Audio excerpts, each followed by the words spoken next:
Perkenalkan, nama saya Anggita Mifrenda Situmorang dari Fakultas Kesehatan, Prodi Sarjana Kebidanan dengan NIM 11194862110080. Di video ini, saya akan membahas mengenai spermatogenesis di mata kuliah Biomedik Dasar dengan dosen pengajar Ibu Putri Lianti, Magister Kebidanan. Spermatogenesis adalah proses pembentukan sel sperma di dalam testis pria. Spermatogenesis sendiri berasal dari kata spermato yang memiliki arti benih dan genesis yang berarti pembelahan. Sel sperma diproduksi pada bagian tubulus seminiferus di dalam testis. Di dalam dinding tubulus, banyak sel yang tersebar secara acak yang disebut sel Sertoli. Sel ini berfungsi untuk memberikan makanan untuk sel sperma yang belum matang. Ketika sel sperma telah matang atau spermatogonia, spermatogonium atau sel induk sperma memperbanyak diri dengan cara mitosis dan meiosis atau pembelahan sel. Teman-teman, sudah tahukah bahwa kematangan reproduksi laki-laki ditandai dengan produksi semen? Biasanya keluar melalui mimpi basah yang terjadi pada usia kisaran 10-14 tahun. Terus, apa sih semen atau air mani? Semen atau air mani adalah campuran sel-sel sperma dengan getah yang dikeluarkan oleh kelenjar reproduksi.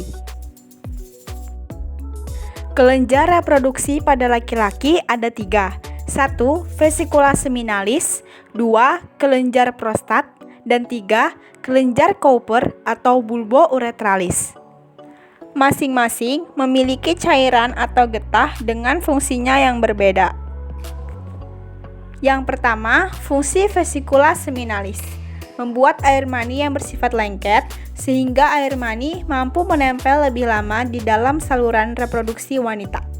Dengan begitu, sperma akan memiliki kesempatan lebih besar untuk bisa bertemu dengan sel telur. Yang kedua, fungsi kelenjar prostat, yaitu mengeluarkan cairan yang berfungsi sebagai sumber nutrisi dan pelindung sperma.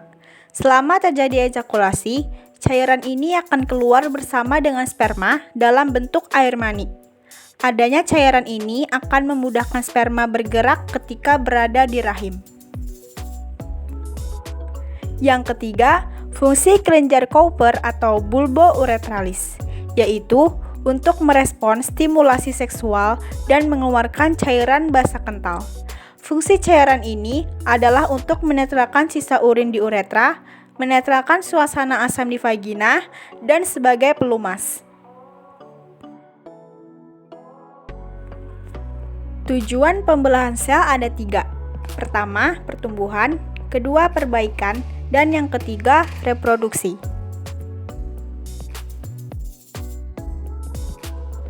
Pembentukan spermatogenesis terjadi di testis, tepatnya di tubulus seminiferus. Kedudukan seminiferus dalam testis dapat kita lihat pada gambar ini, dan jika dilihat pada gambar ini, terlihat sayatan melintangnya. Di dalamnya terdapat sperma yang sedang berkembang. Lalu, kapan mulai terjadinya spermatogenesis?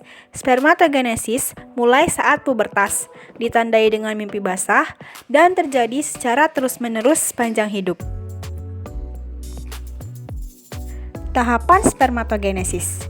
Tahapan spermatogenesis itu terjadi secara bertahap.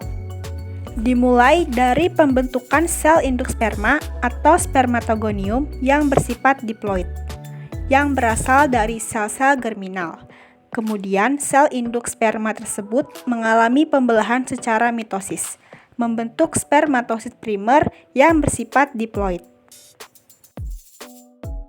Nah, spermatogonium ini membelahnya secara berulang-ulang, sehingga laki-laki tidak akan kehabisan stok spermatogonium. Pada pembelahan mitosis ini, jumlah kromosom sel anaknya sama seperti ini.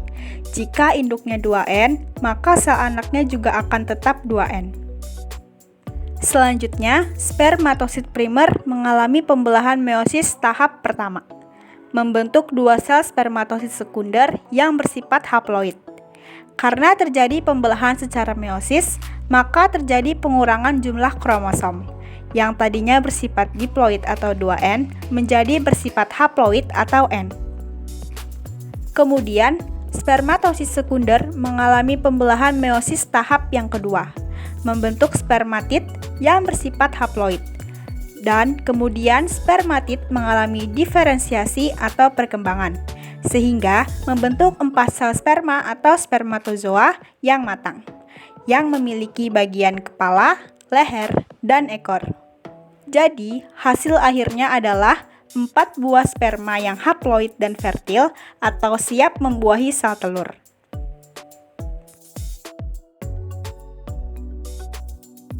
Kita lihat lagi nih diagram proses spermatogenesis secara lengkap. Yang pertama, berawal dari spermatogonium yang bersifat diploid atau 2N, mengalami mitosis, menjadi spermatosit primer yang bersifat diploid atau 2N, mengalami meiosis tahap pertama, menjadi spermatosit sekunder yang bersifat haploid atau N, kemudian mengalami meiosis tahap yang kedua, menjadi spermatid yang bersifat haploid atau N, kemudian spermatid mengalami diferensiasi menjadi 4 sel sperma atau spermatozoa yang bersifat haploid atau N.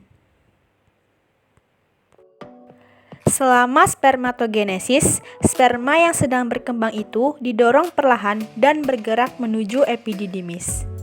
Terjadi pematangan sperma di epididymis selama 15 hari.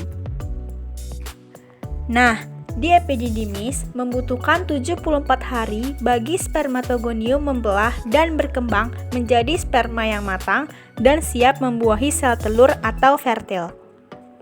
Kurang lebih 100 juta sperma diproduksi di testis setiap harinya dengan ukuran panjang sekitar 0,05 mm.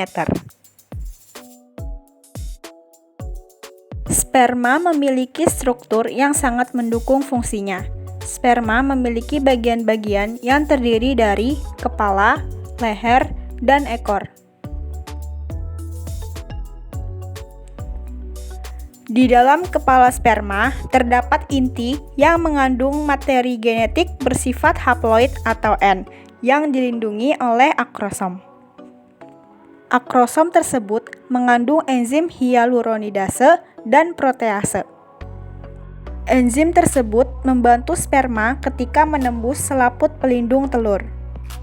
Kepala sperma tersebut berbentuk lonjong dan runcing agar mudah menembus dinding sel telur yang sangat keras. Kemudian, di belakang kepala sperma terdapat badan yang mengandung banyak mitokondria. Mitokondria tersebut berfungsi sebagai penyedia energi bagi sperma untuk bergerak.